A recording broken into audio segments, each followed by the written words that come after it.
Bonjour, chers amis internautes, et bienvenue à notre émission Dimanche, on se dit tout, qui avait pris bien sûr une longue pause. Et pour cette rentrée, nous parlerons essentiellement de la situation politique au Bénin. 28 février 1990, 28 février 2021, cela fait exactement 31 ans que les forces vives de la nation béninoise clôturaient la conférence nationale. Si pour certains Béninois, les réformes politiques engagées depuis 2016 constituent une remise en cause des acquis de la conférence, pour d'autres, il était temps de mettre les pieds sur les freins et de prendre d'autres orientations politiques. Quel regard porter sur ces 31 ans? Quelles sont les perspectives pour l'avenir?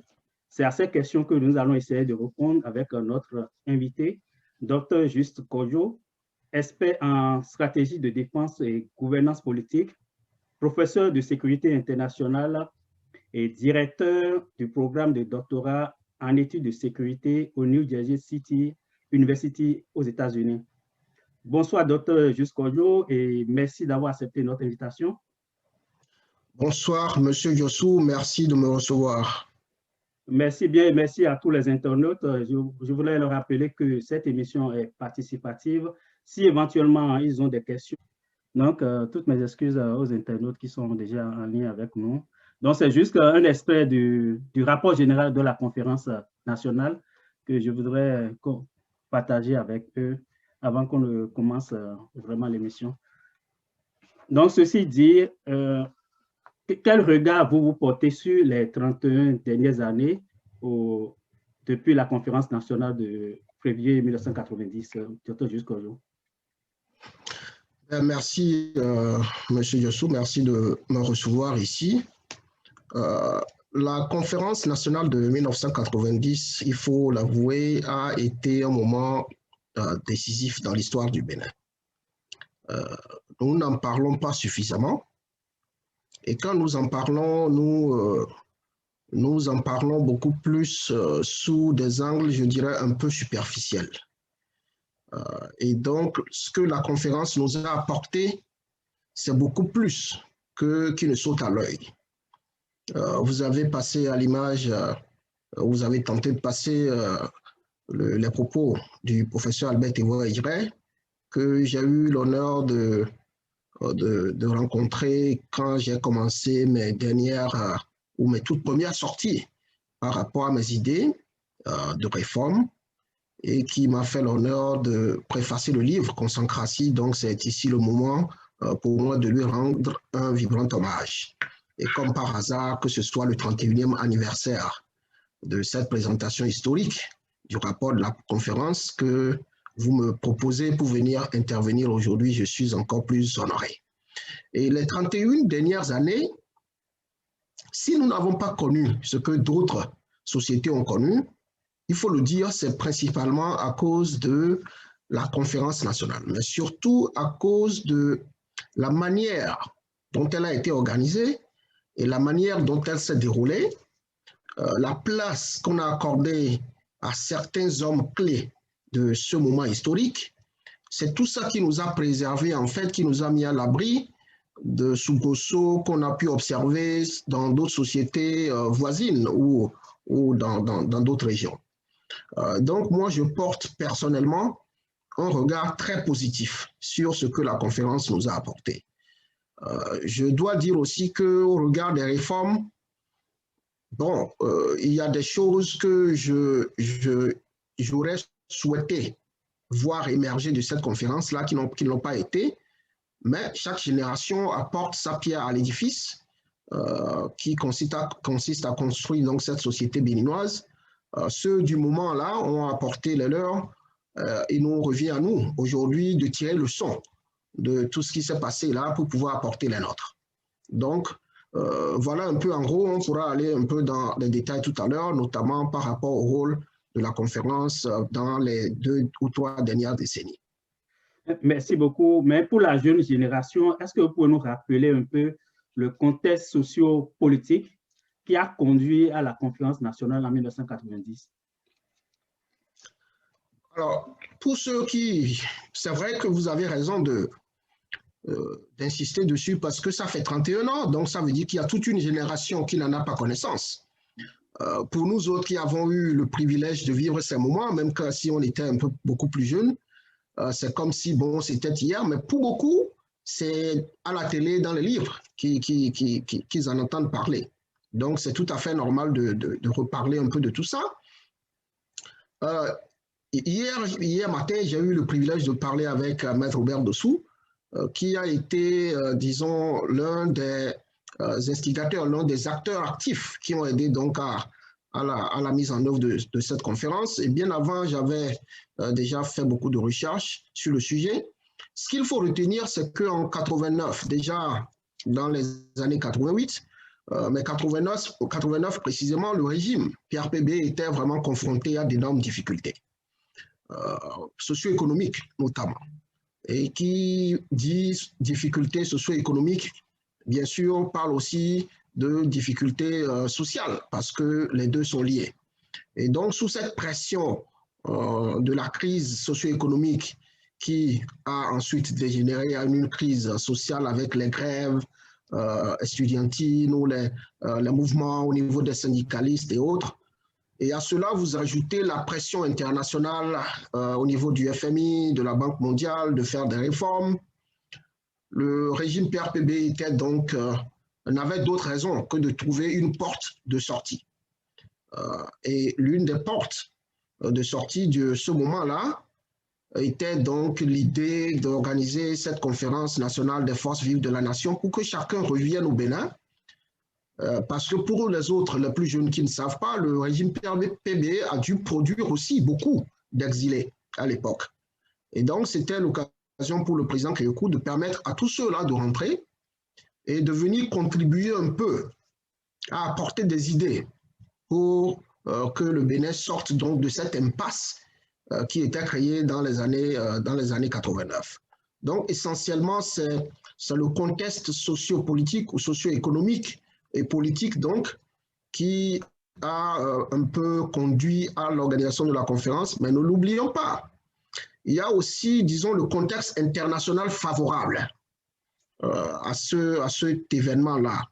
Parce qu'avec, on tendait vers la fin de la guerre froide, donc il y avait à travers le monde d'autres mouvements d'écroulement de régimes dictatoriaux, de régimes communistes ou sociaux, marxistes-léninistes, si vous voulez.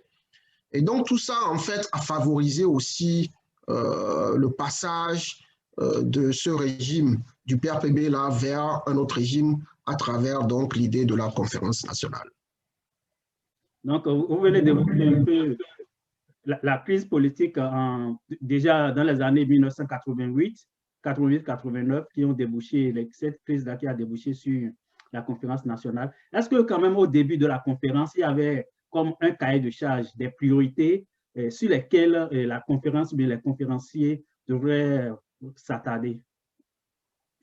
Oui, à ma connaissance, alors je crois que l'équipe conduite par Maître Robert Dossou à l'époque avait présenté un agenda assez clair qui a réussi à mobiliser un peu les Béninois de tous horizons, si vous voulez, de l'intérieur comme de l'extérieur. Mais l'agenda principal était donc de réfléchir au sort qu'il fallait réserver disons, à la direction politique, mais aussi et surtout à la direction économique du pays. Pour le président Kékou, en tout cas, c'était beaucoup plus un agenda socio-économique qui était la priorité. Pour beaucoup d'autres, notamment ceux qui étaient exilés, c'était beaucoup plus l'agenda politique. Et donc, ce n'est qu'arrivé à la conférence qu'on a dû réconcilier tout ça. Il y a eu beaucoup de débats, évidemment, sur le pouvoir accordé donc à cette conférence-là. Est-ce qu'elle avait un pouvoir de délibération qui devrait donc s'imposer à tous ou pas? Donc, beaucoup d'échanges, beaucoup de discussions. Et finalement, fort heureusement, on a réussi avec, plaise à Dieu, donc le charisme d'un certain nombre de gens, Monseigneur Isidore de Souza, le président Kékou lui-même, et bien d'autres. Donc, avoir réussi à passer cet agenda-là et à trouver un accord qui a débouché sur les réformes qu'on a connues à la fin de la conférence ou après la conférence.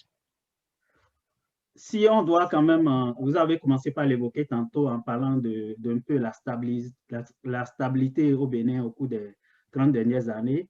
Si on doit parler de legs de cette conférence, qu'est-ce qu'on peut retenir en 2 ou 3 points essentiels des sorties de cette conférence nationale? Alors, de cette conférence a émergé ce que beaucoup de gens, disons, répètent en termes d'esprit de la conférence, l'esprit de la conférence nationale. Et donc, cet esprit-là, en fait, est fait de valeurs capitales. Et au nombre de certaines valeurs figure, par exemple, l'adhésion, disons, à la non-violence. C'est-à-dire qu'à travers la conférence et de la façon dont elle s'est déroulée, il s'est émergé un peu comme un consensus sur le fait que oui, nous, peuple béninois désormais, faisons l'option de régler nos différends de façon non violente. Il n'a pas été écrit quelque part forcément, mais il y a eu un peu comme un consensus implicite sur cette valeur-là. Il y a eu aussi, à travers plusieurs actes, notamment les actes d'amnistie par exemple, qui aussi ont permis d'arriver à une autre valeur, celle de la tolérance. Donc que le président Kérékou, bien qu'étant au pouvoir, bien qu'ayant été victime de tentatives de coup d'État par le passé, a accepté d'accorder donc le pardon à tous ceux-là qui étaient impliqués, a accepté d'accorder donc l'amnistie à tous ceux-là qui étaient impliqués, qu'ils rentrent, et ensuite le Haut Conseil de la République a voté aussi une loi d'amnistie qui couvrait donc tous les crimes qui ont précédé la conférence. Donc tout ça un peu nous a montré que le peuple avait fait le choix ou l'option de la tolérance sur la revanche. Et donc ça, c'est la seconde valeur capitale. Et je vais vous expliquer tout à l'heure comment toutes ces valeurs-là nous ont permis de nous en sortir jusqu'à aujourd'hui. Et puis l'autre chose aussi, disons que c'est l'idée suivant laquelle nous devons constamment être à la recherche du consensus dans la gestion des affaires de l'État. Et vous avez d'ailleurs vu qu'à un moment donné, la Cour constitutionnelle s'est basée sur cette idée-là, cette valeur-là, pour juger dans une décision qui lui avait été soumise à l'époque, pour dire que le consensus a valeur constitutionnelle. Et ensuite, le dernier élément important qui nous a aussi aidé, c'est l'idée de la non-ingérence des militaires dans la sphère politique. Et ça, c'est disons, une valeur très capitale qu'on retrouve généralement écrite dans la Constitution et dans bien d'autres documents, dans les démocraties. Mais il faut dire que pour le cas du Bénin, ce n'est pas que seulement inscrit dans la Constitution. Ça a été débattu un peu, si vous voulez, à la conférence, parce qu'il fut un moment où la conférence était menacée. Il y avait donc des représentants anciens militaires ou militaires en activité à la conférence qui avaient clairement affiché leur volonté de mettre fin à ce qu'ils ont appelé à l'époque ce bordel. Et donc, il y a eu un peu des tractations entre le président de la conférence et le président de la République et bien d'autres gens. Et donc, on en est arrivé au consensus qu'il faut que les militaires se retirent dans leur caserne. Donc, cette quatrième valeur-là, fondamentalement, fait partie de l'ensemble de ce que je vais appeler l'esprit de la conférence nationale, qui nous a mis à l'abri de soubresauts. Et je vais vous donner un exemple précis. Avez-vous connaissance de la rébellion Taouès des années 90? Oui, j'en ai entendu parler, oui. Voilà. Et donc, j'ai fait une partie de ma thèse doctorale porte justement sur cette rébellion-là, notamment les causes et la gestion qui en a été faite par le régime Soglo et ensuite par le régime Kérékou. Et donc, cette rébellion, par exemple, a émergé en 1992. Mais elle est fondamentalement le produit de l'élection présidentielle de 1991. Je ne vais pas aller dans tous les détails ici. Mais toujours est-il que cette rébellion-là, armée, représentait une menace à la sécurité du pays, à la stabilité du Bénin. Et ce qui nous a mis à l'abri, ce qui a évité que cette rébellion-là n'arrive à obtenir du soutien populaire, c'est l'esprit de la conférence nationale avec les 4 valeurs cardinales dont je vous parlais tantôt. C'est ce qui a fait que beaucoup de politiciens, beaucoup d'acteurs politiques et beaucoup d'acteurs socio-économiques se sont pas systématiquement ralliés à cette cause-là. En l'absence de cet esprit de la conférence nationale, qui sait ce qui serait arrivé à travers donc, cette mutinerie, ce qu'elle aurait donné, parce qu'elle a duré tout au long du reste du mandat du président Soglo, jusqu'en 1996. Et il y a eu beaucoup d'actes de violence durant ces 4 années-là. Des bombes artisanales ont sauté ici, disons, il y a eu des magasins d'armes qui ont été cambriolés dans les casernes. Donc, vous voyez, il y a eu beaucoup d'actes d'instabilité. Et moi, j'ai vécu un peu ce moment-là où, à des moments, vous entendez « Yeja, ils viennent. » Et c'est qui ont dit, c'est l'équipe de Tawes. Donc, il faut l'avouer, fondamentalement, il y avait eu menace. Et le fait que nous venions donc de sortir de la conférence avec ces valeurs dont je vous ai parlé, cette rébellion n'a pas pu être exploitée par d'autres personnes à des fins politiques. Et le deuxième élément important, lorsqu'il s'est agi donc de régler le problème, le président Soglo a choisi la voie légaliste. Il est resté collé au texte, collé aux lois, mais ça n'a pas réglé le problème. Et quand le président Kérékou est revenu en 1996, il a tenté de régler le problème. Et qu'est-ce qu'il a proposé? Une amnistie pour tous ceux-là qui étaient impliqués dans la rébellion. Et il a envoyé au Parlement un projet de loi pour accorder l'amnistie. Et ça aussi, j'ai lu tous les débats, les archives de l'Assemblée nationale. J'ai pu avoir accès à tous les débats qui ont eu lieu sur cette question d'amnistie. Ça a duré, c'est de 1997, ce n'est qu'en 1998, donc pratiquement 2 ans, que la loi a été finalement votée et promulguée. Et beaucoup de débats houleux. Les candidats Zanaï et autres de la Renaissance du Bénin n'étaient pas d'accord qu'on accorde une amnistie à des anciens rebelles, ou à des rebelles, si vous voulez.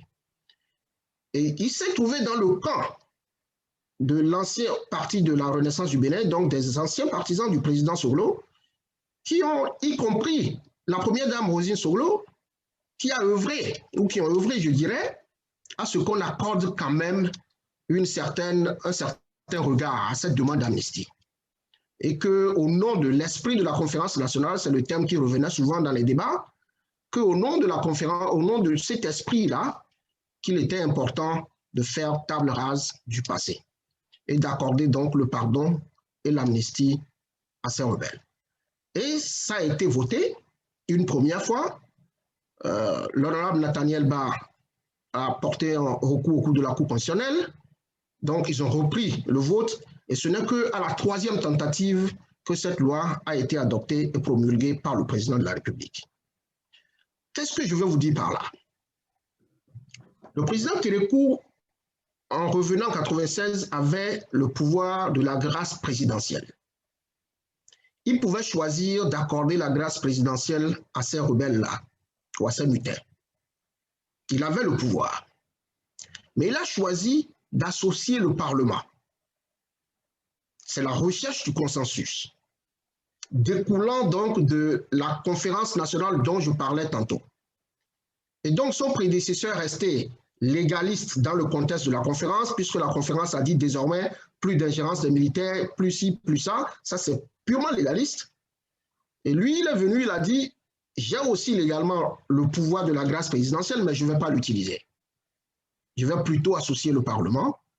Et s'il y a débat là-bas, ils sont les représentants du peuple. C'est le peuple qui aurait accordé donc cette amnistie. Vous comprenez là, et je vais l'utiliser après pour vous expliquer un peu les questions de légitimité des décisions de nos dirigeants. Donc voilà un peu comment, de façon, à travers ce petit exemple-là, comment la conférence nationale en fait nous a permis de maintenir une certaine stabilité au fil des années. Et donc il y a eu beaucoup d'autres cas, beaucoup d'autres éléments, mais à chaque fois les gens ils retournent à l'esprit de la conférence nationale. Et ça a permis d'atténuer un certain nombre de choses. Merci beaucoup. L'élément que j'ai essayé de passer tout à l'heure du professeur Albert Roydre, ça revenait un peu sur les grandes résolutions de la conférence nationale, notamment une gestion démocratique des affaires de l'État, la liberté de la presse, l'indépendance de la justice. Mais au regard de notre parcours au cours des 30 dernières années, est-ce que les fruits ont tenu les promesses des fleurs? Bon, c'est un peu là, et ça, je l'ai dit dans mon livre Consécration, je l'ai dit aussi au professeur Albert Ivoire-Diré, je l'ai dit en partie à maître, à mon doyen, le professeur Anzo Glelet. C'est un peu là que nous n'avons pas su capitaliser, si vous voulez, sur l'opportunité que la conférence représentait pour nous. Et ça aussi, ça fait partie des leçons que nous devons tirer. Simplement écrire dans nos textes, dans nos lois, que nous voulons désormais les libertés publiques, nous voulons ci, nous voulons ça, ça ne suffit pas. Il faut faire le choix des institutions de sorte qu'il y ait suffisamment de garde-fous pour permettre la préservation des libertés publiques. Certaines institutions, plus que d'autres, favorisent donc la préservation de ces libertés publiques. Il faut arriver donc à identifier lesquelles favorisent moins, lesquelles favorisent mieux. Et nous n'avons pas malheureusement fait ou à faire. Ce que nous observons aujourd'hui, c'est comme si les institutions que nous avons mises en place à l'époque n'ont pas favorisé donc la préservation de cet élément capital pour lequel la conférence s'est exprimée, sur lequel la conférence s'est exprimée. Prenez par exemple le cas de l'institution du présidentialisme chez nous. Dans Consécration, j'explique qu'au Bénin, nous avons une tendance à, disons, déifier l'autorité publique. Ça, c'est inné en nous. On ne peut pas changer ça. C'est un élément culturel qui est vraiment intrinsèquement lié à qui nous sommes. Et au même moment, vous mettez en place une institution qui accorde tous les pouvoirs à un individu. Donc, si dans une société qui déjà a dû, disons, l'autorité publique comme émanant de Dieu, et ensuite vous lui accordez tous les pouvoirs, vous ne pouvez pas vous être surpris qu'au final, il y ait des abus de pouvoir. Et donc, voilà pourquoi, voilà un exemple que je veux donner pour dire, oui, quelque part, d'un côté, nous voulions la liberté, nous avons clairement exprimé notre volonté de maintenir des libertés publiques, mais de l'autre, nous n'avons pas mis en place les garde-fous institutionnels suffisants pour préserver donc ce rêve des libertés que nous avons émis en 90. Et voilà un challenge, un défi qui reste pour nous, d'arriver à identifier les institutions qui nous permettraient donc de préserver les libertés publiques. Parce que nous le voyons ou non, quand vous n'êtes pas au pouvoir, vous aimez votre liberté. Quand vous n'êtes pas au pouvoir, vous adorez la liberté, les libertés publiques. C'est seulement lorsque vous êtes au pouvoir que vous trouvez qu'il faut les limiter un peu pour pouvoir accomplir quelque chose. Et ça, je l'observe. Vous pouvez voir l'image, je dis souvent aux gens, l'image de deux anciens présidents de la République au marché d'Antokpa en train de défendre les libertés publiques, sachant que ces mêmes deux présidents, quand ils étaient au pouvoir, à des moments donnés, avaient été accusés de vouloir mettre les libertés publiques en danger, vous montre à quel point ce que je dis est vrai. Que quand vous n'êtes pas au pouvoir, vous adorez les libertés. Et c'est pareil pour le président actuel. N'étant pas au pouvoir, nous connaissons sa position sur les libertés publiques. Et donc, c'est la nature humaine, ça. C'est la nature humaine, ça. Et donc, si nous voulons protéger les libertés publiques, il faut mettre en place les garde-fous institutionnels qui nous permettent vraiment d'y arriver. Et comme je dis, j'ai fait plusieurs propositions dans mon livre qui examinent cette question-là. Et bon, voilà. Donc, voilà un peu ce que je dirais par rapport à ces grands défis qui nous attendent au regard donc, des leçons tirées ou à tirer de la conférence nationale. Non, sur cette question précise des pouvoirs du chef de l'État, on dit qu'il est premier magistrat du pays, il est chef suprême des armées, et puis parfois on l'appelle père de la nation. Quels sont les pouvoirs que ne devrait pas pas laisser dans la main du chef de l'État pour qu'il y ait un certain équilibre dans le pays? Alors, je crois il va falloir que je vous invite et que j'invite les internautes à lire tout simplement Consancratie. C'est profond. Le livre a été écrit en 2016, publié en mai 2016. Donc, ça n'a rien à voir avec l'expérience que nous avons vécue les 5 dernières années. Mais vous pouvez vous-même lire et comparer. Et ce que je dis depuis toujours, quand vous mettez en place des institutions, vous êtes confronté à un dilemme. D'accord? D'un côté, vous voulez préserver, comme nous disons là, une certaine transparence des libertés publiques. De l'autre, vous voulez aussi que l'État puisse accomplir des choses. Et c'est parce que nous ne sommes pas arrivés à trouver l'équilibre institutionnel pour que ces deux choses puissent avoir lieu au même moment, que généralement ceux qui sont au pouvoir privilégient la gestion des affaires de l'État, la réalisation des affaires de l'État au détriment des libertés publiques. Et ceux qui ne sont pas au pouvoir, eux, ils privilégient plutôt le contraire. Et donc, quand vous prenez par exemple le cas dont vous parlez, le cas du Bénin, moi, je ne suis pas partisan du régime présidentiel dans nos pays sous-développés. Et là-dessus, je crois mon doyen, Maître Robert Dossou, a un avis contraire que je respecte. Mais au regard des réalités politiques, sociologiques, socio-économiques du Bénin, il aurait fallu un système où le chef suprême, pour prendre des décisions capitales, puisse être obligé de solliciter le consentement d'un certain nombre d'autres personnes qui ne sont pas nécessairement des concurrents politiques. Et donc, c'est arriver à diviser le pouvoir à ce niveau-là qui est important.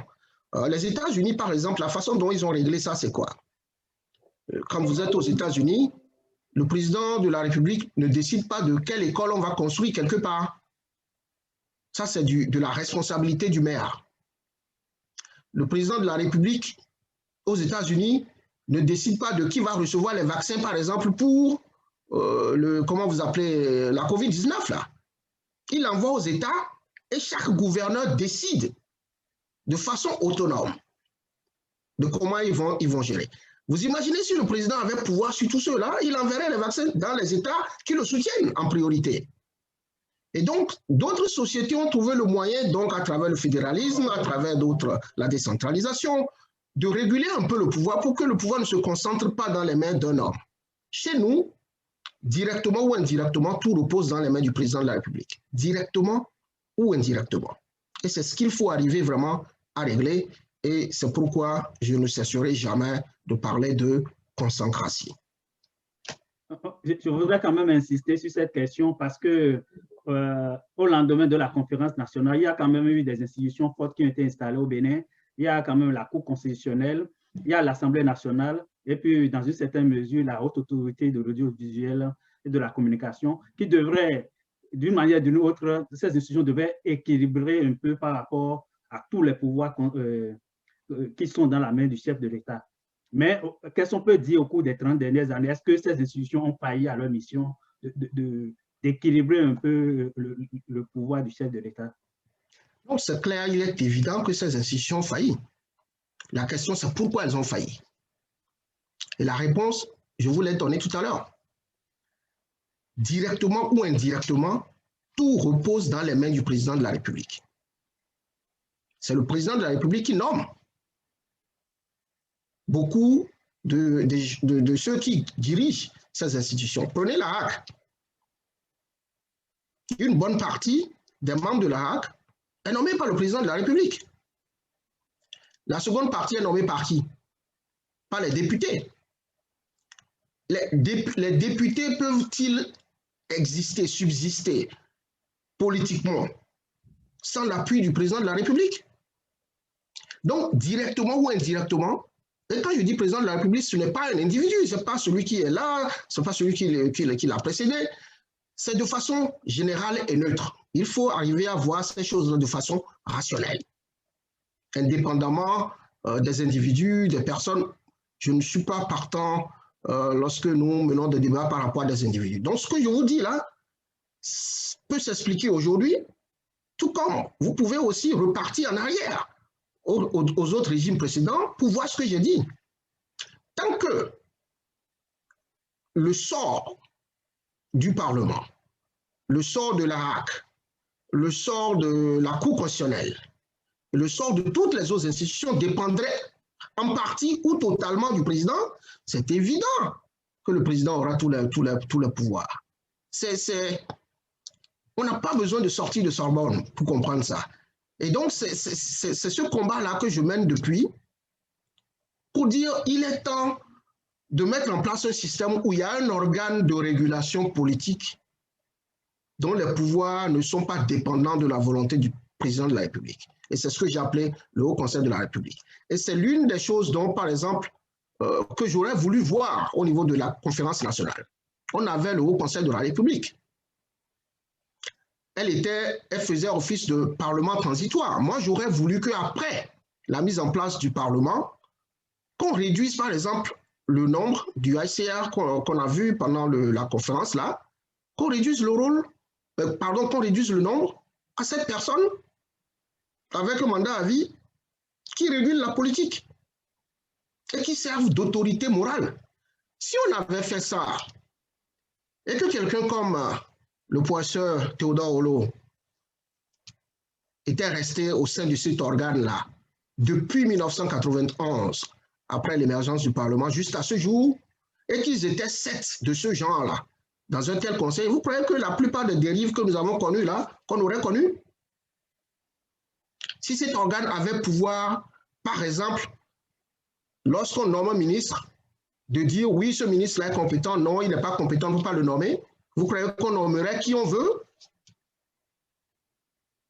Et qu'à la Cour constitutionnelle, qu'on dise ce que vous avez proposé là, nous, ACR, nous ne sommes pas d'accord, proposer d'autres personnes, vous imaginez que à la Cour, on aurait donc des gens beaucoup plus indépendants, c'est évident.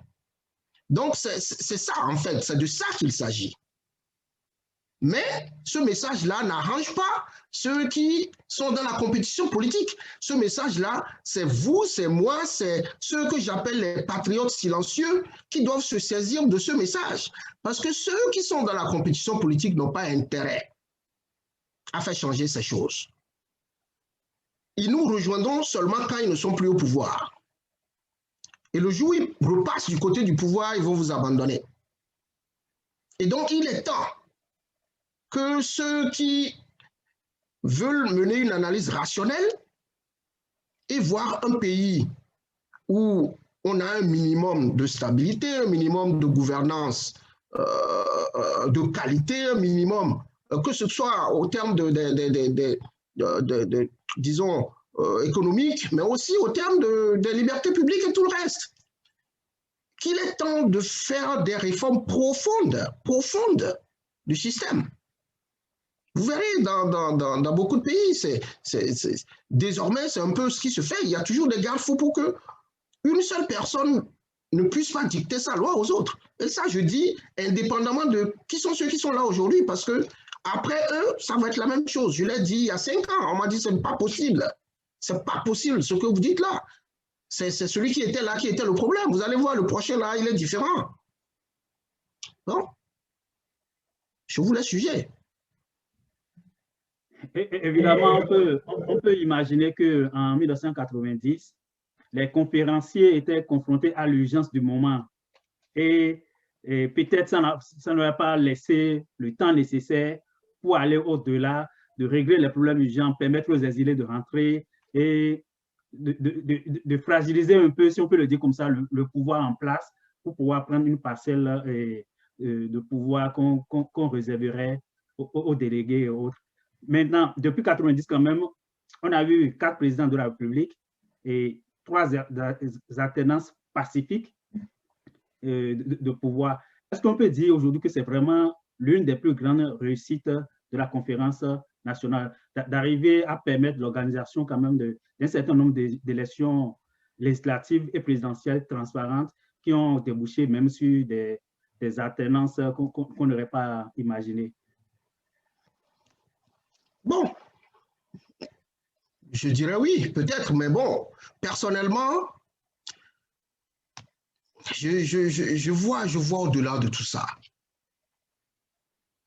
L'alternance politique n'est pas une fin en soi. Elle ne devrait pas être une fin en soi. L'alternance politique devait être un instrument, un moyen pour accomplir des choses. Mais ça ne doit pas être fondamentalement la fin en soi. C'est-à-dire qu'on a une alternance pour avoir une alternance. Ça, je vois un peu les choses. Moi, je reste convaincu qu'un pays comme l'Allemagne, qui n'a pas connu d'alternance depuis 2005, ça fait combien d'années? Elle ne se porte pas mieux que la France, qui a connu d'alternance tous les 5 ans depuis combien d'années? Donc, ce n'est pas ça. Il faut qu'on arrête de se préoccuper de ce qui n'est pas important. Enfin, pas que ce n'est pas important, mais il y a plus important. Et donc, moi, c'est fondamentalement là mon problème, c'est fondamentalement là mon combat. Et donc, bon, puisque vous avez posé la question, oui, la conférence nous a permis d'avoir l'alternance, d'avoir des élections, ok, et après? Est-ce que c'est ça la finalité? Et donc, comme je dis, c'est d'arriver à trouver l'équilibre institutionnel. Nous voulons à la fois avoir tout ce que nous disons, nous voulons là, liberté et tout le reste, mais nous voulons aussi quelque part un État qui est performant. Comment trouvons-nous l'équilibre institutionnel pour que ces deux choses puissent avoir lieu à la fois, plutôt que l'un au détriment de l'autre? C'est tout. Et tant qu'on n'a pas mené ce débat-là à fond et qu'on n'a pas pu trouver ce qu'il faut pour mettre en place, ben, on va toujours se retrouver au même point de départ. Merci beaucoup. Je voulais juste rappeler aux internautes que si éventuellement ils ont des questions, ils peuvent les mettre dans le fil des commentaires de cette vidéo live. Toujours est-il que beaucoup de Béninois estiment encore aujourd'hui que cette conférence a été un échec parce qu'elle s'est préoccupée essentiellement des problèmes politiques alors que les questions de développement n'ont pas du tout été abordées. Partagez-vous ce point de vue? Vous avez demandé tantôt quel était l'agenda de la conférence nationale et vous avez dit ensuite qu'il y avait des impératifs qui étaient tels que la conférence devait aller vite. Et je partage cette position. On ne peut pas jeter la pierre à la conférence nationale, parce que, comme vous dites, ceux qui étaient impliqués ont fait ce qu'ils ont pu. Mais je vais aussi vous dire, le développement économique, c'est nous qui nous l'imposons. Hein. Quand les États-Unis se sont constitués en république à la fin du XVIIIe siècle, ils ne parlaient pas de développement économique. Dans la même période, dans la Révolution française, je ne crois pas qu'ils se soient rassemblés pour parler de développement économique. Le développement économique est la conséquence d'un certain nombre de politiques que nous mettons en place. Et donc, c'est le résultat systématique de politiques d'État. Lorsque nous devenons, disons, quand nous montrons une obsession pour le développement économique au détriment des autres choses, nous courons des risques. Gérer un État, et ça je l'ai dit sur d'autres plateaux, gérer un État, ce n'est pas que construire le pays, ou gérer une société, je dirais, ce n'est pas que construire le pays en termes de développement économique. C'est aussi construire l'État, cet instrument de mise en œuvre ou de gestion des affaires publiques, que ce soit l'administration au niveau national, au niveau local, tout ça, c'est l'État, ça. Il faut le construire, il faut investir dedans. Mais il y a aussi et surtout la construction de la nation. Et donc, je vous ai montré tout à l'heure que la conférence nationale a joué un rôle important dans le maintien de l'unité nationale ces dernières années. Et donc, elle a fait ce qu'elle a pu dans un contexte donné. Il nous appartient aujourd'hui, nous, nouvelle génération, là, de tirer le leçon, de tendre la main à nos aînés qui ont organisé cette conférence et ensemble de tirer le leçon de ce qui a marché, ce qui n'a pas marché et pourquoi ça n'a pas marché, comment on peut améliorer. Qu'on dise que la conférence n'a pas résolu les problèmes économiques, ce n'est pas à une conférence nationale que vous résolvez les problèmes économiques. l'objectif d'une telle conférence, c'est de jeter les idées et de mettre en place les institutions qui permettent une gouvernance de qualité. C'est tout. Le développement économique suivra. Si vous avez une gouvernance de qualité sur plusieurs décennies, le développement économique suivra. C'est tout. Il ne faut pas que quelqu'un se leurre. Le développement économique, là, c'est pas cette obsession-là. L'obsession doit être la gouvernance de qualité. L'argent que nous mettons dans les mains des dirigeants, est-ce que c'est bien dépensé? Est-ce que c'est dépensé pour l'intérêt public? Point. Les choix économiques qu'ils font, bon, tous les économistes ne sont pas d'accord sur quelle est la meilleure méthode pour aller au développement économique. Déjà, ça a commencé par là. Donc, ce qui doit importer pour nous, c'est la qualité de la gouvernance publique. Que pouvons-nous faire? Comment pouvons-nous faire pour que la gouvernance produite par nos dirigeants là soit une meilleure gouvernance? C'est tout ce qui devrait nous préoccuper. Quand vous dites développement, développement, les autres, ils ne se sont pas... Le développement là, ce n'est qu'avec nous, notre indépendance, qu'on nous a mis ça dans la tête. Et nous nous disons que voilà, c'est ça l'objectif qui doit nous préoccuper tous les jours quand nous nous levons. Moi, je ne crois pas. Je ne partage pas cet avis-là. Si la gouvernance publique est de bonne qualité, évidemment que les retombées économiques vont se faire voir. Moi, c'est fondamentalement ce que je pense. Depuis 2016, le président Patrice Talon a engagé des réformes majeures qui sont pour certains analystes qui sont contraires aux grandes orientations de la conférence nationale. Mais est-ce qu'on peut dire aujourd'hui, après 30 ans, qu'il était temps de mettre, comme je l'ai dit dans l'introduction, un pied sur les freins pour revoir tout ce qui a été fait et pour prendre pour donner de nouvelles orientations politiques au Bénin? Bon, quand on va enfin aborder les questions d'actualité, vous verrez que dans une partie de ce que je propose, il y a un peu ça.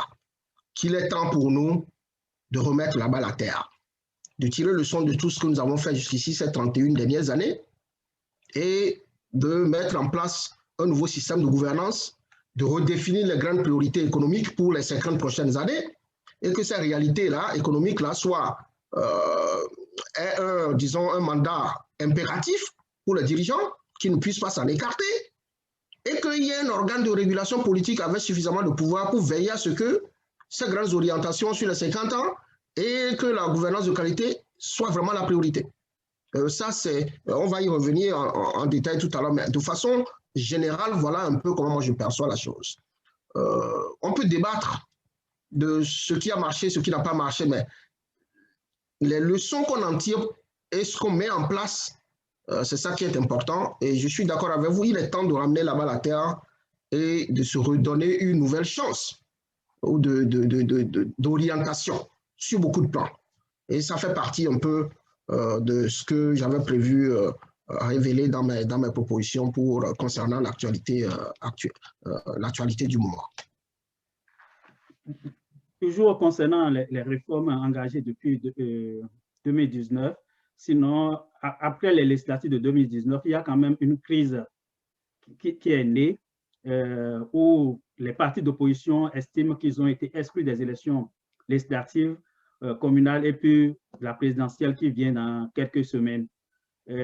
Face à ça, est-ce que vous partagez, parce que sur la notion de crise politique au Bénin, on ne s'entend même pas sur cette notion, parce qu'apparemment, au Bénin, les choses, le calendrier électoral, si on prend juste le cas de la présidentielle, le calendrier électoral continue son cours, les dossiers de candidature ont été déposés et les candidatures ont été retenues. Est-ce qu'il y a vraiment aujourd'hui une crise politique au Bénin?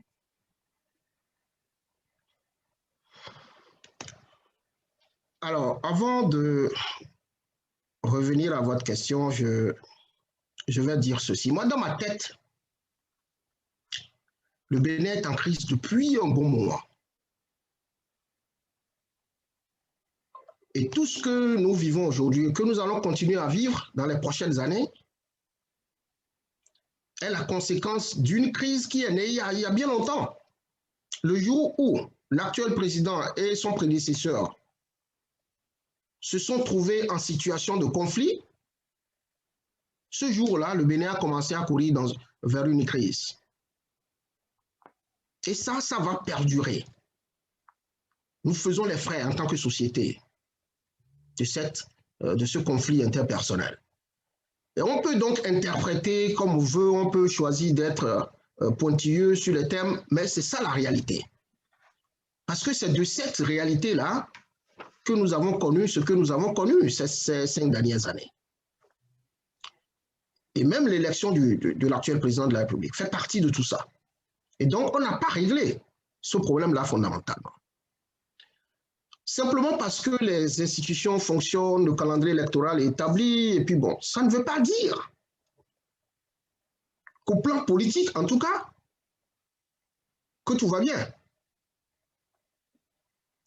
Je me souviens en 2019, plus précisément le 26 mars 2019, j'ai fait une publication et j'ai accordé par la suite un entretien radio à un animateur de la diaspora, la radio Nouvelle Africa. Et il y a quelques jours, il m'a renvoyé le lien pour me dire, mais tout ce que vous m'avez dit dans cet entretien-là, à la veille des législatives de 2019, je me rends compte que fondamentalement, les choses n'ont pas changé. Eh bien, c'est ça.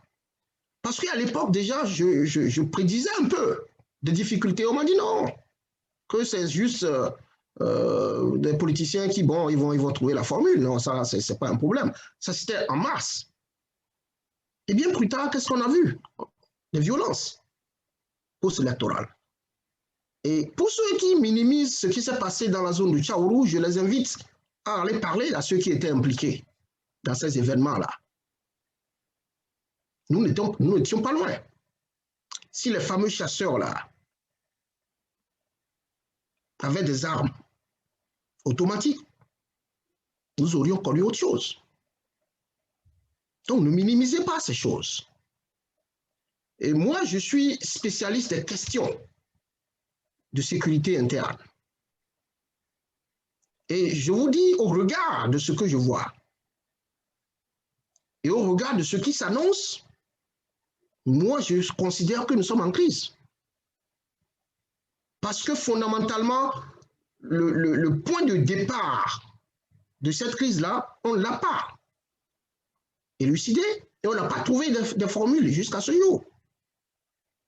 Ça ne cessera pas de sitôt, à moins que, de façon collective, nous décidions de passer à autre chose.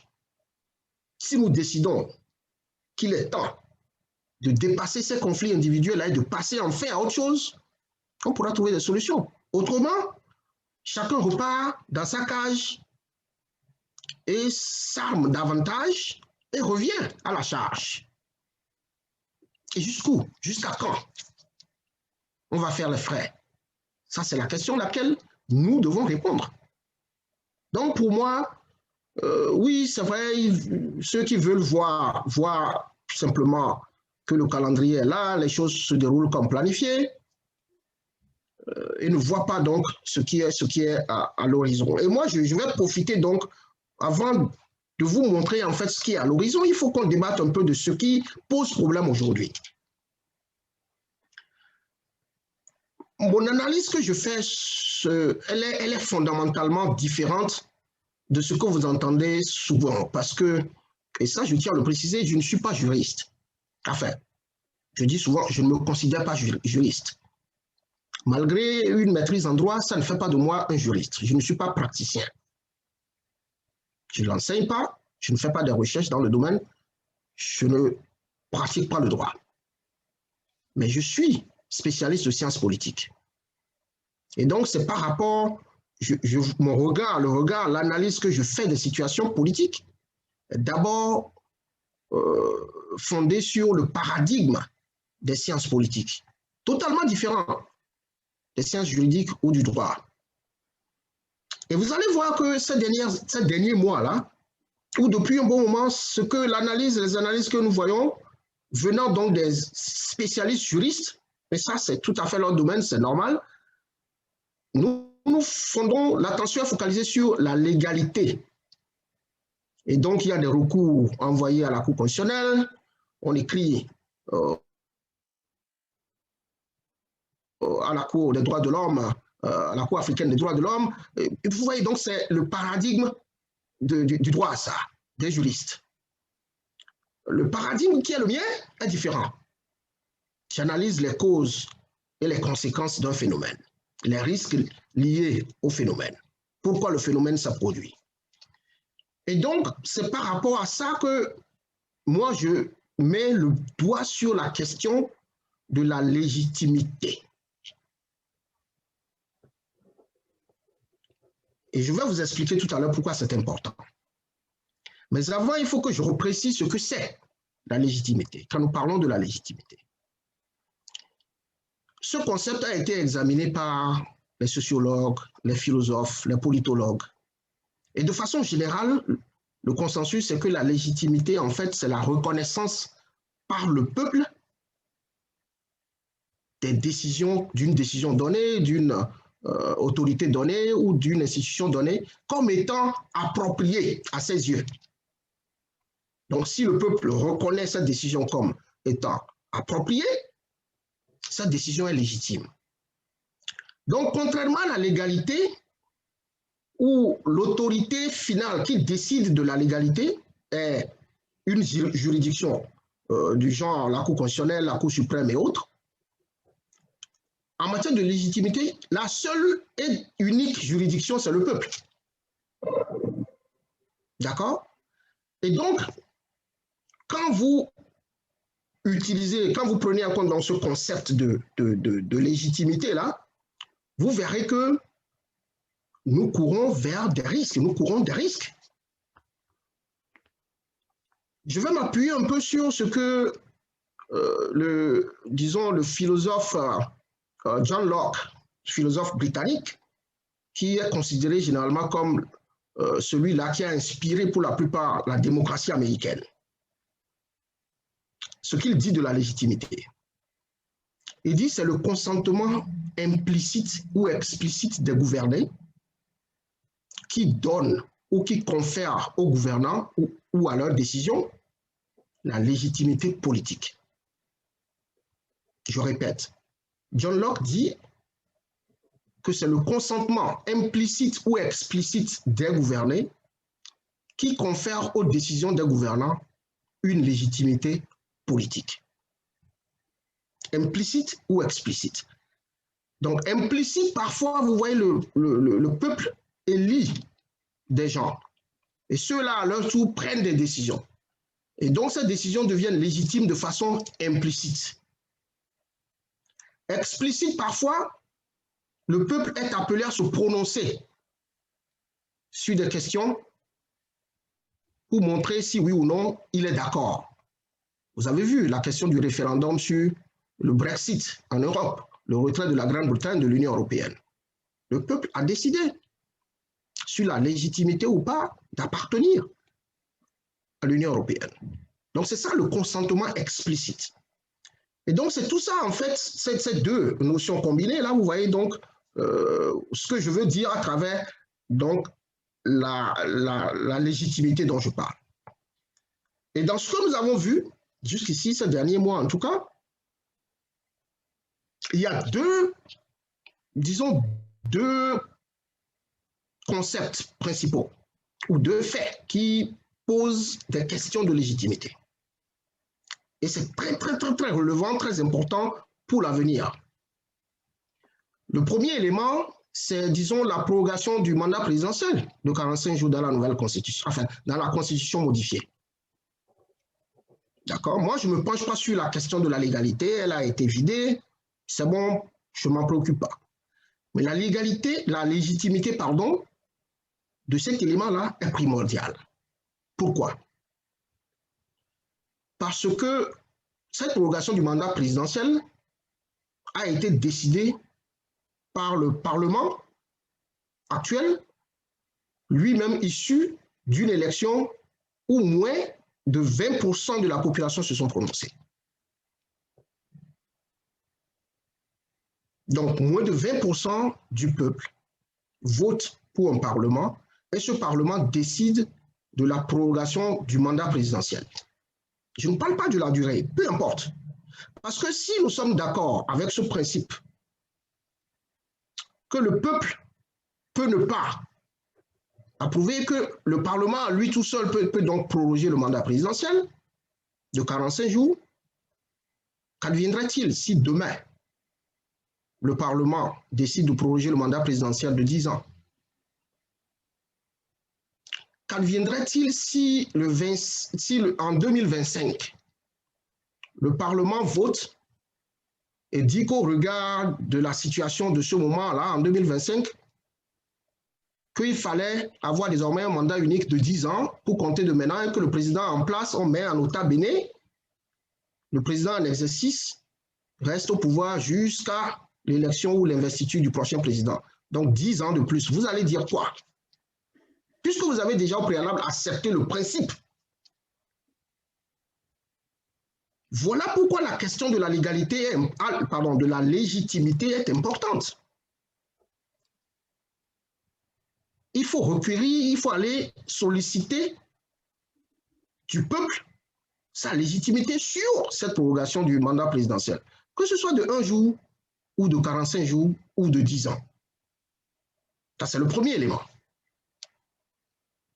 Le deuxième élément, donc, c'est la question du parrainage. Tout comme l'autre, il est le fruit du Parlement, lui-même élu par moins de 20% des électeurs. Donc, là aussi, cette règle de parrainage suscite des questions de légitimité, tout comme l'autre. Moi, je ne me prononce pas sur... Je ne suis pas partisan. Comme je vous ai dit, je n'aborde même pas non plus la question légale. Et qu'on me dise que le Parlement élu à moins de 20%, on peut débattre de pourquoi. Est-ce que les gens n'ont pas voté parce qu'on les a forcés? Est-ce qu'ils n'ont pas voté parce qu'ils n'ont pas voulu? Toujours est-il que les faits que nous avons, c'est que moins de 20% de la population ont voté à l'élection législative, que ce Parlement a fait des réformes majeures qui induisent la prorogation du mandat présidentiel. Et donc, moi, je me dis qu'il y a une question de légitimité qui se pose et qu'il faut donc se référer à la seule autorité habilitée à se prononcer, c'est-à-dire le peuple souverain. Il n'y a que lui sur les questions de légitimité. Si c'est la légalité, il y a des recours, des voies de recours vers la Cour et toutes les autres juridictions. Mais ce n'est pas de la légalité que moi je me préoccupe. Moi, je me préoccupe de la légitimité, je le dis et je le répète. Alors, à présent, vous allez me demander, c'est quoi les risques? Pourquoi est-ce qu'il faut se préoccuper de la légitimité, de ces éléments et de bien d'autres dont je parle? Je vais commencer par revenir donc un peu toujours aux recherches.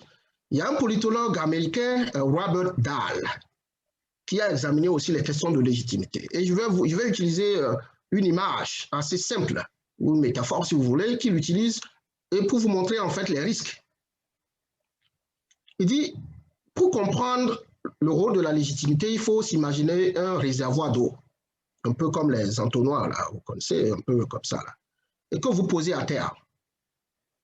Le réservoir d'eau, s'il est plein, il sera systématiquement en équilibre au sol. Mais au fur et à mesure que l'eau baisse, jusqu'à aller en dessous d'un certain seuil, ben le réservoir va s'écouler avec son contenu. Donc c'est comme ça qu'il faut s'imaginer la légitimité. L'ordre public reste intact si les décisions sont légitimes, les décisions aux yeux du peuple, les décisions d'État aux yeux du peuple sont légitimes. Jusqu'à un certain seuil, lorsque la légitimité va en dessous de ce seuil-là, l'ordre public peut donc s'écrouler. Je ne sais pas si vous me suivez un peu. Bien sûr, oui. Donc, c'est le parallèle que je fais, ça. L'ordre public, c'est comme ce réservoir d'eau dont parle Robert Dahl. Il va s'écouler si la légitimité va en dessous d'un certain seuil.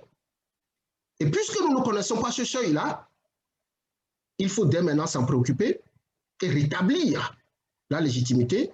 Et tout à l'heure, je vais vous dire comment on peut y arriver. Mais les risques donc que l'ordre public encourt sont de plusieurs ordres. À court terme, moi, je vois déjà entre le 6 avril ou le 5 avril à 0 heure et le 11 avril, jour d'élection du premier tour, il y a des risques dans cette période. Parce que cette période-là, comme j'ai dit, aux yeux de bon nombre de Béninois, le président n'est pas légitime, ne serait pas légitime dans cette période. Ça, c'est aux yeux de Béninois. Pas moi, pas quelqu'un d'autre, peu importe. Mais toujours est-il qu'il y a des Béninois qui sont convaincus que entre le 5 avril 0 heure ou à partir de ce jour-là, que le président n'est plus légitime parce qu'il aurait été élu à leurs yeux, il aurait été élu pour prendre fin, pour que son mandat prenne fin le 5 avril. Donc, ces 80% de Béninois qui n'ont pas pu voter pour le Parlement, qui a mis en place cette prorogation, peut-être que c'est d'eux qu'il s'agit. Et peut-être qu'ils souhaitent avoir leur mot à dire, si oui ou non, à partir du 6 avril, le président peut rester en place ou pas. Et donc, si vous ne leur donnez pas cette occasion, pensez au réservoir d'eau. Et donc, l'ordre public pourrait prendre un coup à ce moment-là. Et si l'ordre public prend un coup, il y a plusieurs moyens. Il faut se préoccuper de beaucoup de choses qui peuvent arriver.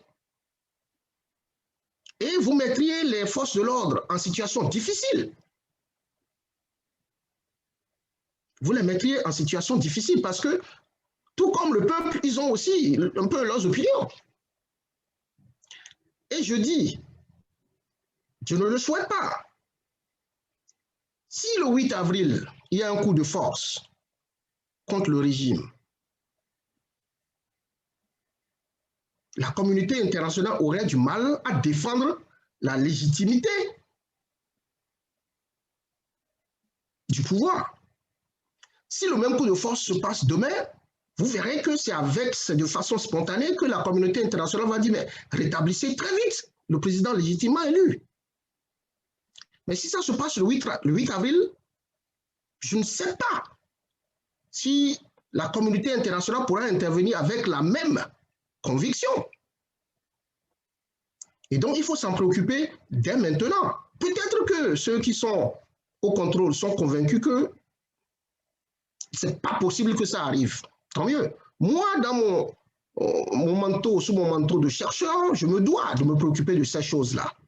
Voyez-vous. Et donc, le deuxième, ça c'est à court terme, ça. Le deuxième, c'est, disons, entre à partir entre le 11 et l'investiture, les mêmes choses peuvent se répéter, là. Les mêmes choses peuvent se répéter. Même si l'élection du premier tour avait lieu, il faut encore s'attendre à des choses jusqu'en mai, jusqu'à ce que le président ne soit investi, on ne sait pas. Et après, même si les élections ont lieu, et même si le président en exercice était réélu, qu'adviendrait-il les 5 prochaines années? Puisque n'oubliez pas, nous sommes en phase d'interaction, ce que nous appelons en Sciences Po, interaction stratégique, où la réaction des uns, ou bien l'action des uns dépend de la réaction des autres. Et donc, si ces gens se retrouvent dos au mur, ils se sont retrouvés dos au mur pendant 5 ans, et les 5 prochaines années, ils se retrouvent dans une situation où ils seront encore dos au mur, je ne sais pas comment ils vont réagir. Mais je doute qu'ils restent cachés 5 années encore. Et donc, il faut s'en préoccuper. Et n'oubliez pas que pour qu'il y ait des troubles à l'ordre public, on n'a pas besoin de millions d'hommes ou de milliers d'hommes. Hein. J'étudie la question. On n'en a pas besoin. C'est quelques dizaines, quelques centaines, là, c'est bon. Avec les bonnes sources, et puis c'est bon. Donc, il faut s'en préoccuper. Et comme je l'ai dit, si au-delà, donc, ou bien en 2025, ou même après, on érige donc ce processus que nous avons là maintenant pour dire à tout moment, n'importe quel Parlement peut insérer dans la Constitution une virgule ou bien nota bene pour dire désormais, voilà, on peut avoir un nouveau mandat de tel nombre de jours, quoi. C'est extrêmement dangereux. Et les mêmes qui sont au pouvoir et qui soutiennent ça aujourd'hui, vous les verrez dans les rues. Et c'est ce qui me peine, moi, parce qu'à chaque fois que vous regardez, les gens qui défendent une position aujourd'hui, là, c'est les mêmes qui défendaient le contraire hier. Et donc, au regard de tous ces risques-là, pour le court terme, le moyen et le long terme, moi, je dis, il est important de s'en préoccuper dès maintenant, de se préoccuper particulièrement de la question de la légitimité de ce que j'appelle le nouveau cadre institutionnel. Parce que c'est tout nouveau, ça. C'est nouveau. Et donc, si nous ne nous en préoccupons pas suffisamment pour déjà commencer à proposer des solutions, nous allons nous retrouver en scène et ce serait trop tard. Donc, voilà pourquoi je fais ce que je fais. Si vous voulez que j'aille dans les propositions dont j'ai parlé sur sur un plateau hier, je pourrais toujours les aborder. Oui, oui. On va revenir aux propositions dans un instant, mais je voulais quand même résumer votre développement. Je crois que vous focalisez vos réflexions sur la question de la légitimité. Et dans le cas précis du Bénin actuel, vous avez identifié 2 points essentiels, c'est-à-dire la prorogation du mandat du président de la République actuelle de 45 jours et la question du parrainage. Mais dans ce contexte, qui doit prendre l'initiative pour pouvoir débloquer la situation? Moi, dans ce contexte, je vois le président de la République qui, dès demain, peut convoquer un conseil extraordinaire des ministres pour se pencher sur la question de la légalité et convoquer un référendum. Puisque c'est le peuple seul qui peut nous dire si oui ou non ces questions-là sont légitimes. Puisque, comme je l'ai dit, ils n'ont pas soit entièrement été associés ou en très petite partie associés. Donc, c'est maintenant l'occasion à travers un référendum. Voilà pourquoi je propose donc un référendum préélectoral qui peut avoir lieu dans 3 semaines. Là. La Sénat s'est déjà préparée pour une élection dans 1 mois ou dans 6 semaines. Donc, l'infrastructure est là. Il faut juste faire de nouveaux bulletins, oui, non. On conçoit une plateforme pour le référendum. Ça, si je m'assois demain, je peux vous sortir une plateforme. Et donc, moi, je vois le président de la République qui a la possibilité de dénouer la crise s'il veut. Il peut bien organiser ce référendum et le peuple va voter oui pour dire oui. Monsieur le Président, ce cadre institutionnel-là nous est totalement légitime, nous paraît légitime. Donc, allez-y. Et dès qu'il a ça, si le peuple vote oui, il reste au pouvoir. La Sénat organise les élections, les candidats vont aux élections, et là, je vais ajouter une petite virgule tout à l'heure par rapport au processus de parrainage, qui est à corriger, parce qu'il y a là aussi une petite, je ne crois pas une petite, une grosse erreur. Et si le peuple dit non, ce cadre institutionnel que vous avez érigé désormais là ne nous convient pas. Donc la plateforme du non va aussi contenir des mesures bien concrètes pour une transition qui va déboucher sur un nouveau cadre institutionnel. Et là, j'ai proposé une transition de 2 ans. Là aussi, je travaille sur la plateforme du non. Et tout ça va être dans un article que je vais publier bientôt. Et donc, c'est dans les mains du président de la République. Mais s'il ne le fait pas, jusqu'au 5 avril, il nous expose tous. Nous allons tous en souffrir. Tous, autant que nous sommes. J'ai suivi le ministre de la Communication, que je respecte beaucoup. On a fait ensemble les plateaux de Sika TV, là. Et il a dit que toutes les dispositions sont prises pour qu'il n'y ait rien du tout après le 5 avril. Bon, s'il en a la certitude, tant mieux. Mais moi, j'ai le devoir d'appeler les gens à faire attention. D'appeler l'attention des uns des autres sur les risques que nous courons. Et je ne suis pas que chercheur. Je suis citoyen béninois. Et je ne suis pas un citoyen béninois, bon, je ne dirais pas ordinaire, je ne suis pas un citoyen béninois qu'on connaît ou que, enfin, comme vous, je dirais, si vous me permettez le terme.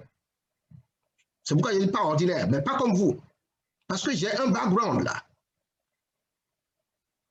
Et je continue toujours là, tous les jours, d'avoir des conversations parmi mes, voilà, mes anciens compagnons. Et donc, au regard de tout ça, quand vous mettez tout ça ensemble, un coup de force, que ce soit d'un côté ou de l'autre, ne serait pas bon pour nous. Personne n'a intérêt à forcer. Et donc, je sais que d'habitude, quand les gens font leurs analyses, on les classe comme étant des agents de l'opposition ou des agents de la mouvance.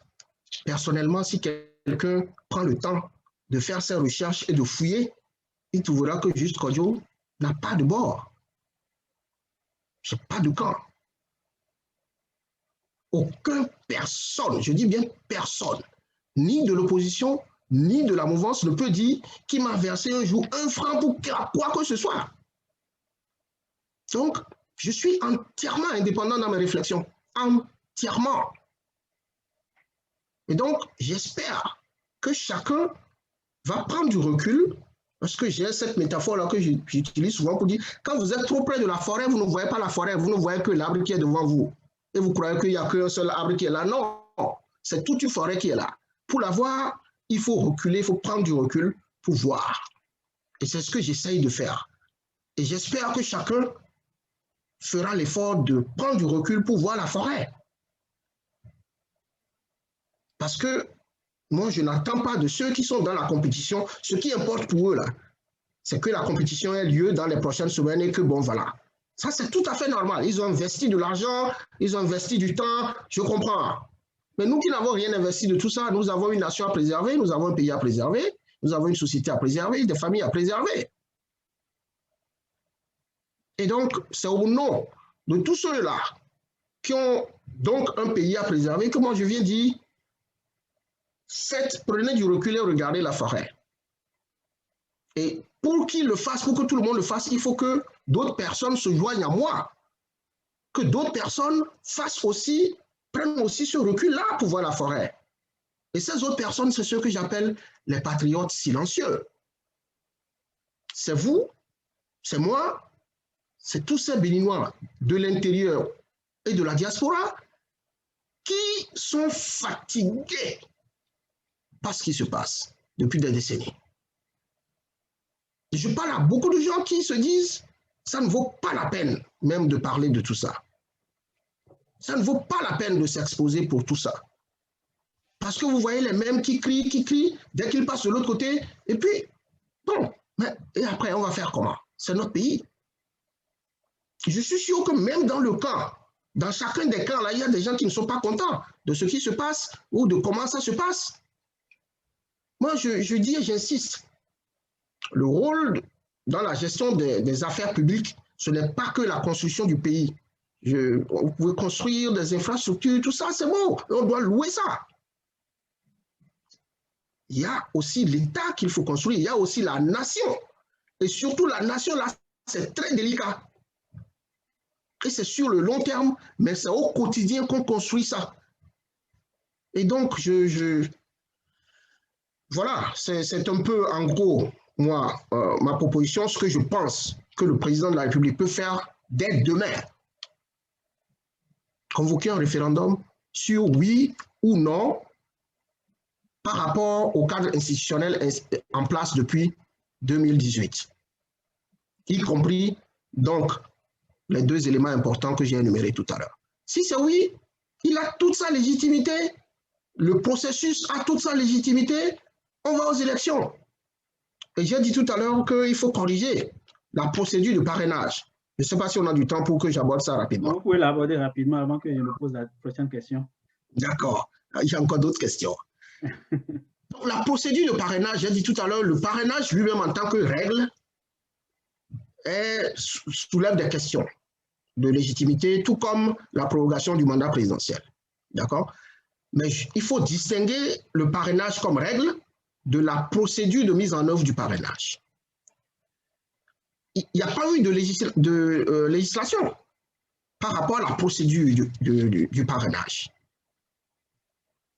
Et donc, c'est la Sénat qui a dû improviser.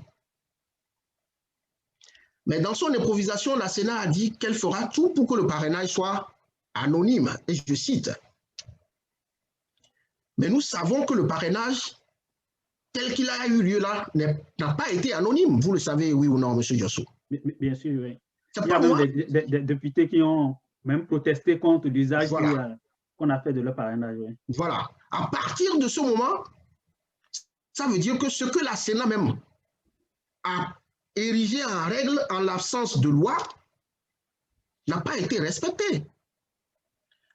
Je vous ai dit, moi, je ne me considère pas juriste, mais je veux bien voir des juristes se saisir de ça, là, par exemple, et dire la procédure de mise en œuvre du parrainage n'est pas conforme aux règles que la Sénat elle-même a annoncées dans son communiqué. Par conséquent, on devrait pouvoir reprendre ça. Et cette fois-ci, on reprend et on fait ce que j'appelle le conclave de parrainage. Dans Consancratie, si vous lisez, vous allez voir, j'ai parlé d'un type de conclave pour la sélection des membres du Haut Conseil de la République, choisis par les maires. C'est ce que moi, j'ai prévu dans Consancratie. Mais les maires qui viennent choisir, ils viennent en conclave. C'est la même chose qu'il faut faire pour le parrainage. Si les gens y tiennent, moi, je ne suis pas un fan du régime présidentiel et de tout ce qui l'accompagne, donc vous comprenez que ce n'est pas mon premier choix. Mais s'ils tiennent au parrainage, si vous tenez au parrainage en tant que peuple, la procédure, la meilleure procédure, la procédure qui puisse garantir l'anonymat, la transparence et l'indépendance des parrains, c'est d'avoir un conclave. On fait le conclave, la Sénat vient, on fait venir les 159 élus, puisqu'ils sont 159 maintenant, on vérifie leur identité et on met en place des urnes et des isoloirs, tout comme on fait chaque jour quand on vote. Et ils vont dans l'isoloir, ils mettent leur bulletin, le bulletin qui est là, ils cochent celui qu'ils veulent parrainer, là, ou bien le duo qu'ils veulent parrainer, ils mettent dans l'isoloir, ils sortent. Et sur place, là, on fait le dépouillement en présence des représentants des candidats et des représentants de la société civile. Ça va prendre, j'ai fait le point, ça ne prendra pas une journée, peut-être même une matinée, pas. Quelques heures seulement. Et on a réglé la question et de la transparence et de l'indépendance et de l'anonymat des parrains. Et si on fait ça, qui sait? Peut-être que les 3 duos que nous avons là maintenant seront encore les mêmes en lice.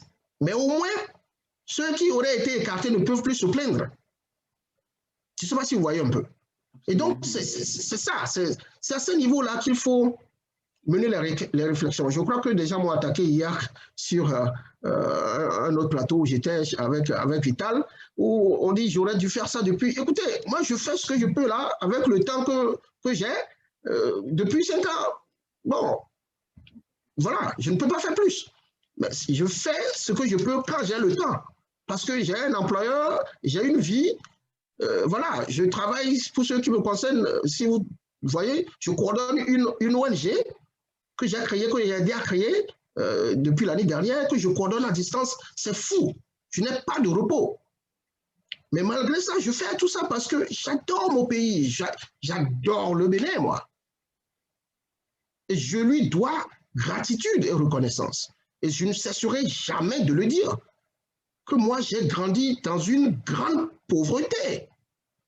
C'est le Bénin qui a envoyé un gendarme chez moi à la maison quand je venais de finir le CM2 pour dire que voilà, j'étais qualifié pour faire le concours du Britannique militaire.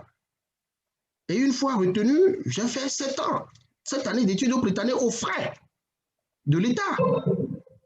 Rentré ensuite dans l'armée, formé dans les pays comme l'Allemagne et les États-Unis aux frais de l'État. Donc, le moins que je puisse faire là, c'est de mettre ma connaissance au service de mon pays.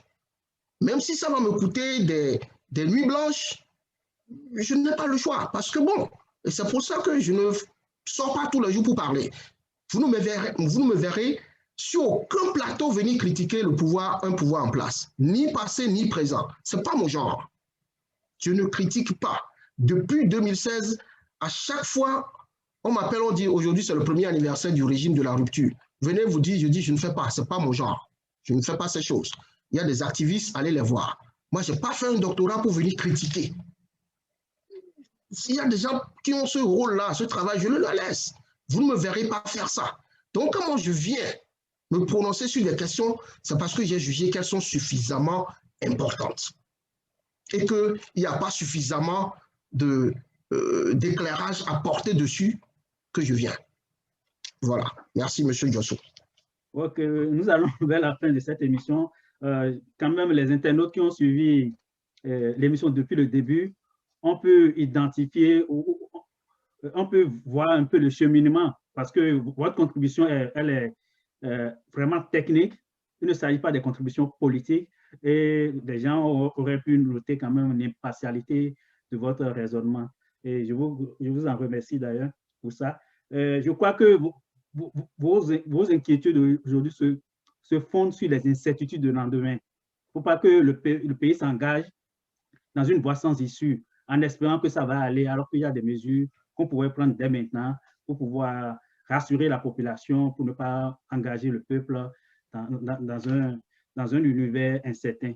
Donc, pour aller vers la conclusion, moi, j'essaie de résumer un peu tout votre raisonnement. Aujourd'hui, nous sommes face à deux scénarios aussi, je vais me résumer comme ça. Soit la situation actuelle perdure et on va aux élections comme ça, donc c'est ce que j'appelle un peu le statu quo. La deuxième possibilité, c'est que votre appel soit écouté, que d'ici 2 jours, 3 jours, que le chef de l'État en appelle comme à un référendum, ou à travers ce référendum, il peut avoir soit le camp du oui peut gagner, comme le camp du non peut gagner. Donc, c'est pour résumer un peu le cheminement de votre raisonnement. Maintenant, si on veut résumer un peu l'émission en quelques phrases, quel appel vous voulez lancer aussi bien au chef de l'État ou aux partis politiques ou bien aux autres autorités à divers niveaux de notre pays?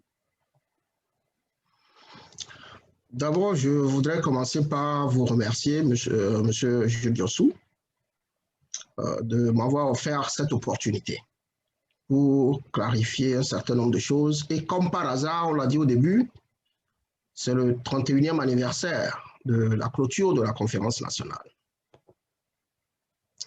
Et ce message que je porte est un message rationnel, non partisan. Je l'ai dit à plusieurs reprises. Et j'entends souvent les gens me dire, oui, vos remarques, vos propositions là sont très pertinentes, mais ceux qui sont au pouvoir ne vont pas vous écouter, ils ne vont pas le faire. Et personnellement, je vous ai dit, je ne compte pas nécessairement sur un camp ou l'autre pour faire ce qui doit nous sortir vraiment, ce qui doit nous mettre à l'abri des soubresauts possibles. Mais je compte au moins sur ceux-là que j'appelle les patriotes silencieux. Ceux-là qui m'écrivent, que je ne connais pas, qui m'envoient des emails, qui m'envoient des messages sur Facebook, qui m'envoient des messages sur WhatsApp quand ils lisent mes trucs dans les groupes, pour dire, vraiment, nous sommes tout simplement dégoûtés par chacun des deux camps. Et nous, vraiment, on a fait le choix, mais ce que vous dites là, vraiment, ça nous réveille. Quelqu'un m'a écrit aujourd'hui pour dire qu'il est dans un groupe du pouvoir. Et qu'en me lisant, il est convaincu que vraiment, ce que je dis là, il faut prendre ça au sérieux. C'est sur ceux-là que moi je compte. Ils sont dans tous les camps, les patriotes silencieux. Ils sont des civils, ils sont des militaires, ils sont des policiers qui veulent faire ce qui est bon pour l'intérêt national, pour l'intérêt supérieur. C'est à eux que moi je m'adresse en premier. C'est à eux de mettre la pression qu'il faut sur ceux-là sur qui ils comptent, aussi bien parmi ceux qui sont au pouvoir que ceux qui veulent aspirer au pouvoir. C'est à ces patriotes silencieux-là de passer des coups de fil, d'envoyer des messages à ces gens pour leur dire « Prenez au sérieux cette question de la légitimité. c'est à ces patriotes silencieux-là de commencer à appeler les députés, de leur écrire, de leur envoyer des messages et de leur dire, c'est dès maintenant qu'il faut commencer à dire au chef de l'État, il est temps vraiment qu'on se penche sur cette question de légitimité et qu'on la vide une fois pour toutes, avant qu'on aborde la période critique. Parce que si on ne le fait pas qu'on l'aborde, moi, je ne sais pas, je ne suis pas Dieu pour savoir ce qui va se passer, mais comme je dis, mon devoir de chercheur, c'est d'anticiper. Et c'est ce que je fais. Et enfin, au chef de l'État, moi, je voudrais lancer cet appel-là. Ces derniers jours, quand j'ai commencé à faire ces sorties, les gens m'ont dit, fais attention, ils vont te liquider, fais attention, ils vont se mettre à traîtrousse, fais attention. Je dis non. Pourquoi? Pourquoi ils vont me liquider? Le destin du chef de l'État est d'accomplir une mission. Et moi, je ne vois pas son destin en antipode du mien. Donc, Monsieur le Président, vous avez reçu la noble mission de construire et le pays, et l'État, et la nation béninoise. Les trois doivent aller de pair. Et moi, je ne suis qu'un citoyen qui a reçu une inspiration donnée, d'où qu'elle vienne. Et je viens vous dire, prenez vos responsabilités. Ceux qui sont proches de vous et qui me connaissent, et il y en a beaucoup dans votre entourage qui me connaissent pour avoir servi avec moi 25 ans ou que j'ai eu à former et qui ont du respect pour moi. Posez-leur la question, ils vous diront, je ne suis pas partisan. Je viens vous porter un message et beaucoup me traitent de naïf, mais j'ai le devoir de porter le message. Et j'espère que vous allez tirer les leçons qu'il faut et assumer vos responsabilités. Ces propos que je vous tiens aujourd'hui, je les ai tenus le 1er avril 2016 sur Océan FM dans un entretien que j'ai tenu ou que j'ai accordé à Saturnin Djossou, comme par hasard un autre Djossou. Demandez à voir l'élément, écoutez mon message de il y a 5 ans, ça n'a pas changé. Et ça ne changera pas tant que les choses ne changeront pas. Merci, M. Djossou, et je vous souhaite une bonne année et puis une fin de journée dominicale. Merci beaucoup. Je vais remercier d'abord les internautes qui sont restés avec nous. On a eu quelques commentaires. Je vais lire rapidement 2 ou 3. Il y a Gilles Comlan qui dit « Merci, M. Kodjo, pour vos réflexions pertinentes. Vous êtes une chance pour le Bénin. » J'ai vu passer un autre commentaire rapide de Pascaline Sohoulou. J'espère que je ne coche pas son nom. Des propositions pertinentes pour le président, que le président doit écouter absolument. Merci, Dr. Kodjo. Et puis enfin, un dernier message de Juliette Assoba. Merci, M. Kodjo, pour ces propositions lucides. C'est du gros bon sens. Et puis, espérons que le président vous écoute. Donc, je remercie tous les internautes qui sont restés avec nous. Je crois que l'élément, on a eu quand même de la matière. L'élément sera traité et diffusé le plus largement que possible pour que ça aille dans les oreilles des autorités de notre pays, parce que le souci de tous un chacun de nous, c'est d'avoir un pays apaisé et d'éviter des crises inutiles, surtout si on a les remèdes, on a les solutions pour les éviter, qu'on n'aille pas cogner le mur pour rien.